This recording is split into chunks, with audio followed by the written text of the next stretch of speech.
ब्रह्मा गुरुर्विष्णु गुरुर्देवो महेश्वर गुरुर्साक्षात् परब्रह्म तस्मै श्री गुरवे नमः।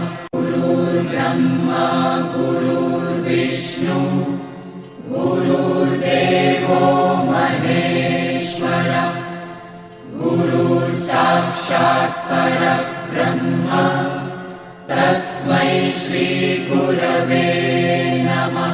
गुरुर्ब्रह्मा गुरुर्विष्णु गुरुर्देवो महेश्वर गुरुर्साक्षात् परब्रह्म तस्मै श्री गुरवे नमः।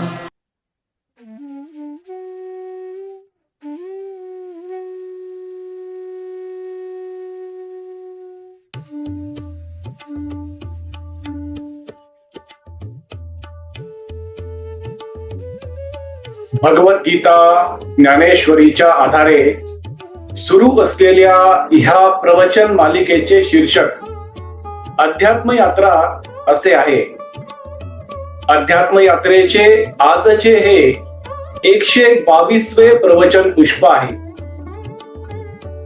या अध्यात्म यात्रेत सहभागी झालेले माझे सर्व सहप्रवासी साधक बंधू भगिनी आपल्या प्रत्येकाच्या हृदयात सदैव उपस्थित व उपलब्ध असणाऱ्या भगवंतास गुरुतत्वास साष्टांग नमस्कार।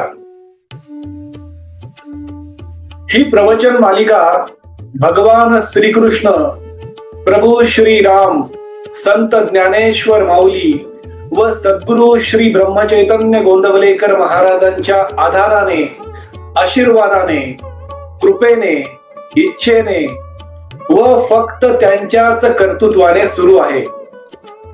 आपण भगवद्गीता ज्ञानेश्वरीचा 12वा अध्याय भक्तियोग याचे अध्ययन रूपी श्रवण करत आहोत।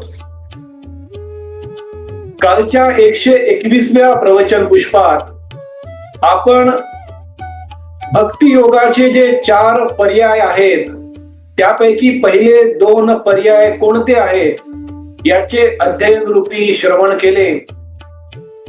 आजच्या 122व्या प्रवचन पुष्पात आपण भक्ती मार्गाचे उर्वरित 2 पर्याय क्रमांक 3 व 4 कोणते आहेत याचे अध्ययन रूपी श्रवण करणार आहोत।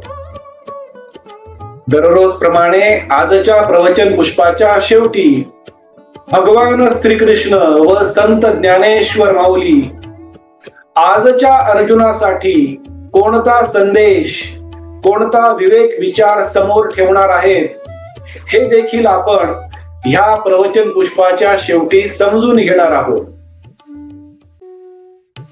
कुरुक्षेत्राच्या अतिपवित्र व अमर युद्ध भूमीवर गुरु श्रीकृष्ण व शिष्य अर्जुनाचा सुख संवाद, मधुर संवाद, अमर संवाद, अतिपवित्र संवाद सुरू आहे।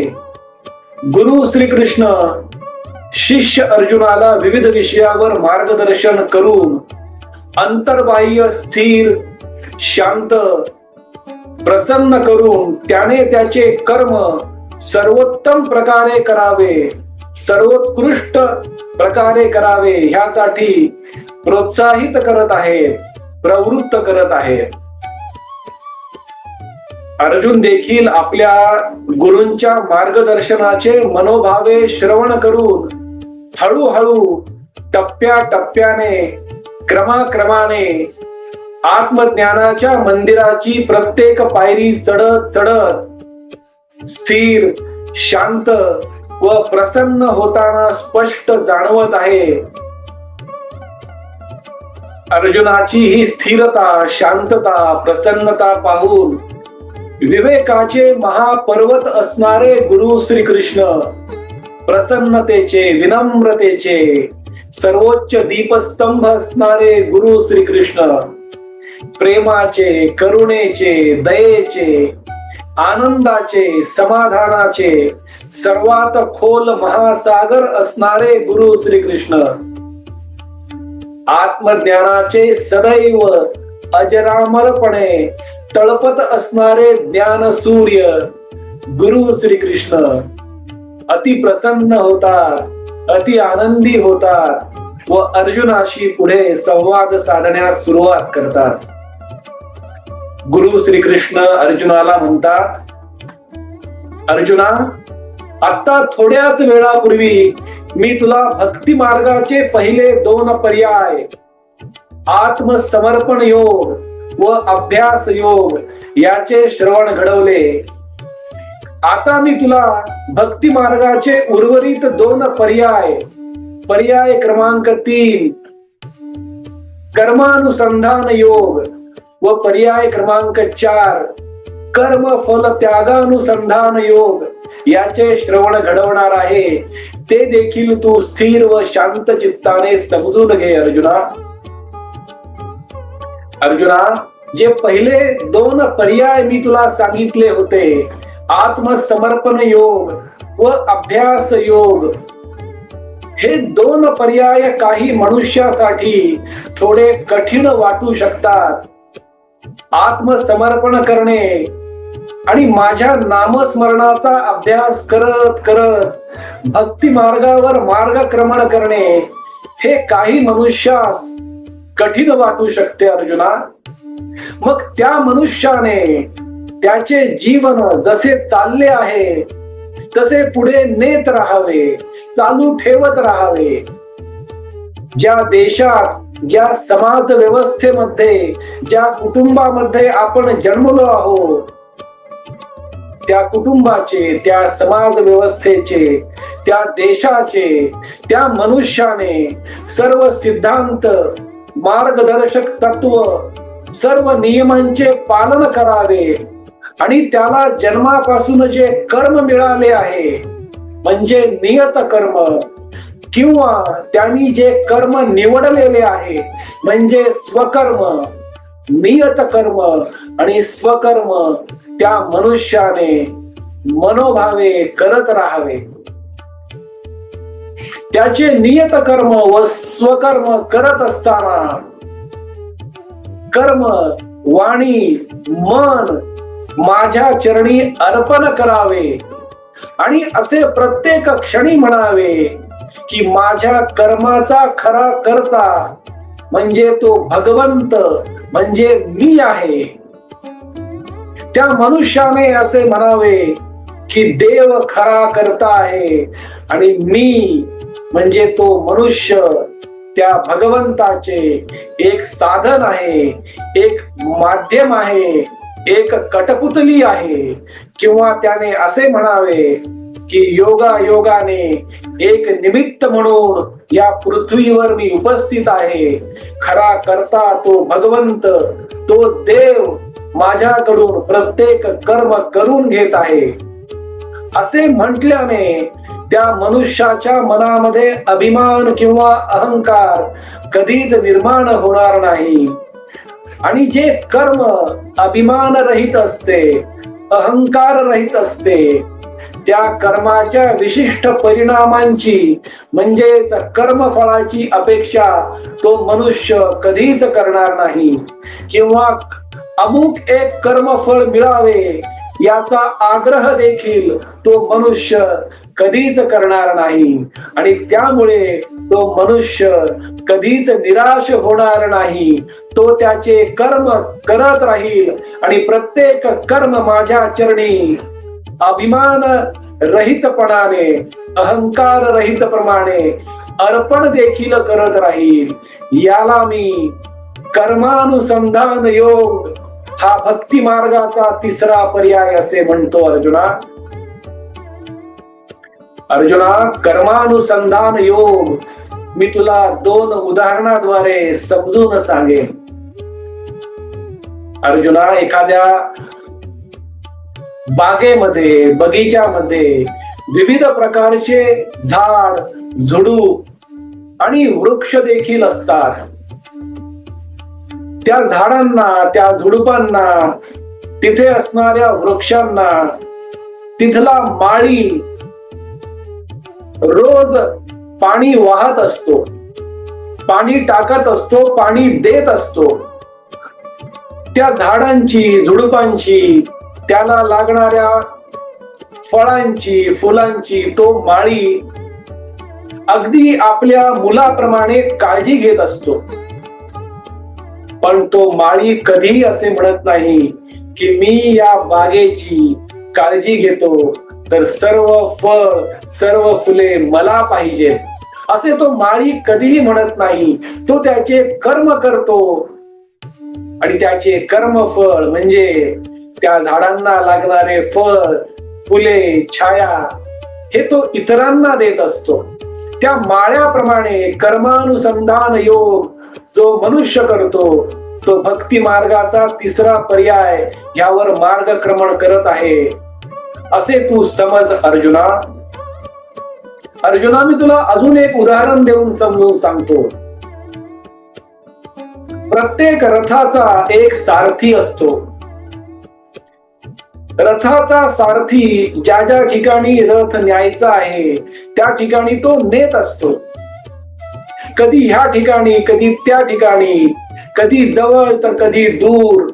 पण जेव्हा रथ एका ठिकाणाहून दुसऱ्या ठिकाणी जातो तेव्हा तो सारथी त्या रथाच्या खाली उतरतो आणि शांतपणे कुठेतरी जाऊन बसतो. पण तो कधीही असे म्हणत नाही की हा रथ माझा आहे. ज्याप्रमाणे तो सारथी सारथ्य करण्याचे कर्मफळाची अपेक्षा न ठेवता करत आहे, त्याचप्रमाणे जो मनुष्य त्याचे स्वतःचे स्वकर्म किंवा नियत कर्म, माझी सेवा, माझी पूजा, माझी अर्चना समजून करेल तो मनुष्य भक्ती मार्गाचा तिसरा पर्याय कर्मानुसंधान योग याचे पालन करत आहे असे तू नक्की समज अर्जुना. अर्जुना, मी तुला आता भक्ती मार्गाचा चौथा पर्याय कर्म फल त्यागानुसंधान योग याचे श्रवण घडवणार आहे. ते देखील मी तुला व्यवस्थित समजावून सांगतो. ते तू एका उदाहरणाद्वारे समजून घे अर्जुना. अर्जुना, ह्या निसर्गामध्ये विविध प्रकारचे झाडे असतात. काही झाडांना फक्त फुले लागतात, काही झाडांना फळ सुद्धा येते, तर काही झाड इतके विशाल असतात की ते येणाऱ्या जाणाऱ्या प्राण्यांना, वाटसरूंना सावली म्हणजेच छाया देतात. फुले देणारे झाड, फळ देणारे झाड किंवा छाया म्हणजेच सावली देणारे झाड असे कधीही म्हणत नाही की माझ्या झाडाला लागलेले फूल हे मी स्वतःवर अर्पण करतो. ते झाड ज्याला फळ लागते ते असे कधीही म्हणत नाही की फांद्यांना लागलेली फळे फक्त मीच खाईन, किंवा विशाल वृक्ष असे कधीच म्हणत नाही की माझ्या सावली खाले मीच बसेन.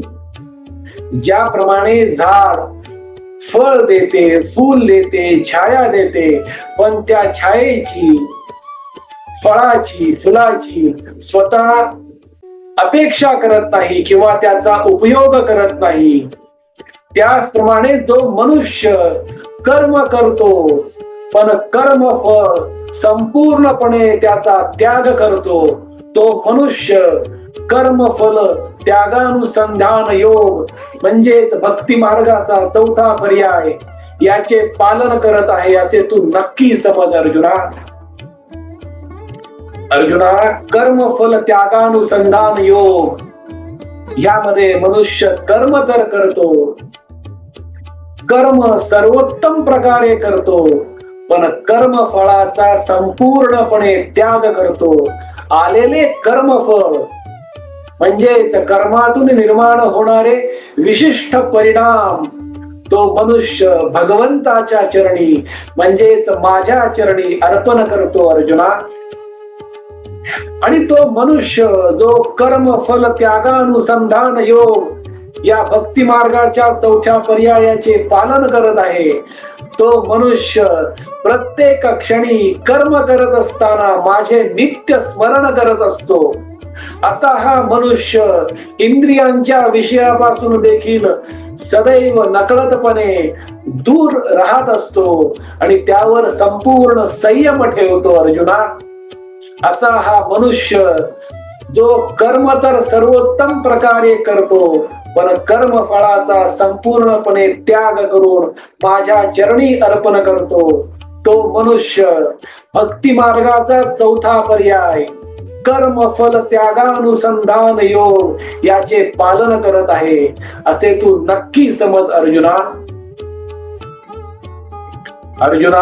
कर्म फल त्यागानुसंधान योग हे ऐकण्यासाठी, समजण्यासाठी जरी खूप सोपे वाटले तरी ते आचरणामध्ये आणण्यासाठी, अनुसरण करण्यासाठी थोडे कठीण असते.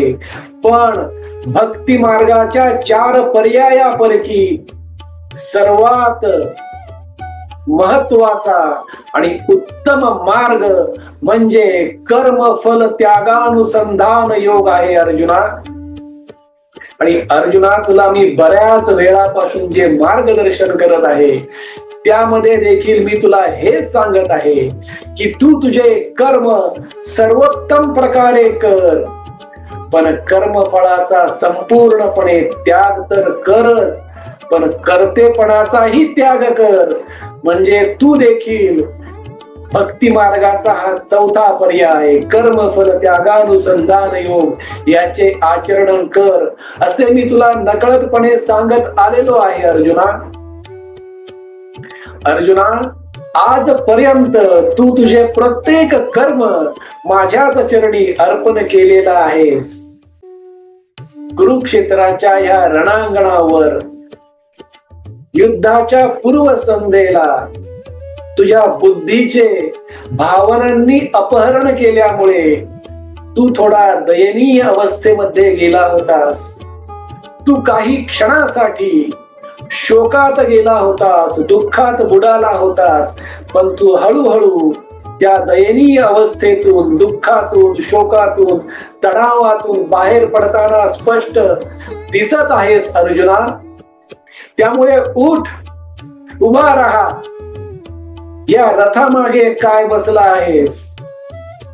आत्मविश्वासाने तुझे धनुष्यबाण उचल आणि तुझे कर्म करण्यासाठी, युद्ध कर्म करण्यासाठी, स्वकर्म, नियत कर्म, तू निवडलेले कर्म आणि तुला जन्मापासून मिळालेले कर्म म्हणजे युद्ध कर्म करण्यासाठी सज्ज हो. अर्जुना, तू देखील माझा परम भक्त, परम शिष्य आहेस आणि तुझ्यासारख्या परम भक्ताची, परम शिष्याची सेवा करण्यास मला देखील फार आनंद मिळतो. अर्जुना, म्हणून तर मी तुझ्या मागे मागे या कुरुक्षेत्राच्या रणांगणावर तुझे सारथ्य करण्यासाठी, तुझा नौकर म्हणून, तुझा सारथी म्हणून हा तुझा रथ हाकत आहे. अर्जुना, उठ, उभा राहा, आत्मविश्वासाने युद्ध करण्यास सज्ज हो. अशा प्रकारचे मार्गदर्शन गुरु श्रीकृष्ण शिष्य अर्जुनाला करून त्याला त्याचे कर्म, युद्ध कर्म करण्यास प्रोत्साहित करत आहेत, प्रवृत्त करत आहेत. आजच्या अर्जुनाला, आजच्या सामान्य माणसाला भगवान श्रीकृष्ण व संत ज्ञानेश्वर माऊली हाच संदेश, हाच विवेक विचार समोर ठेवत आहे की जो मनुष्य त्याला मिळालेले कर्म किंवा त्याने निवडलेले कर्म सर्वोत्तम प्रकारे करतो, पण कर्म करत असताना कर्मफळाचा संपूर्णपणे त्याग करतो आणि आलेले कर्मफळ भगवंताच्या चरणी अर्पण करतो, तो मनुष्य भक्ती मार्गाचा सर्वोत्तम पर्याय कर्मफल त्यागानुसंधान योग याचे आचरण नकळतपणे करत आहे. हाच संदेश, हाच विवेक विचार भगवान श्रीकृष्ण व संत ज्ञानेश्वर माऊली आजच्या अर्जुनाला, आजच्या सामान्य माणसाला देत आहेत. आपण भगवद्गीता ज्ञानेश्वरीचा 12वा अध्याय भक्ती योग याचे अध्ययन रूपी श्रवण करत आहोत. उद्याच्या 123व्या प्रवचन पुष्पात आपण समत्व योग, समत्व भाव योग म्हणजे काय याचे अध्ययन रूपी श्रवण करणार आहोत. आज आपण सर्वांनी परत एकदा वाणी सेवा करण्याची संधी व सौभाग्य दिले त्याबद्दल आपला आजन्म ऋणी व कृतज्ञ राहीन. आजची झालेली वाणी सेवा भगवान श्रीकृष्ण, प्रभू श्री राम, संत ज्ञानेश्वर माऊली व सर्व संतांच्या चरणी, सद्गुरु श्री ब्रह्मचैतन्य गोंदवलेकर महाराजांच्या पवित्र पादुकावर व आई वडिलांच्या चरण कमलावर मनोभावे अर्पण करूयात.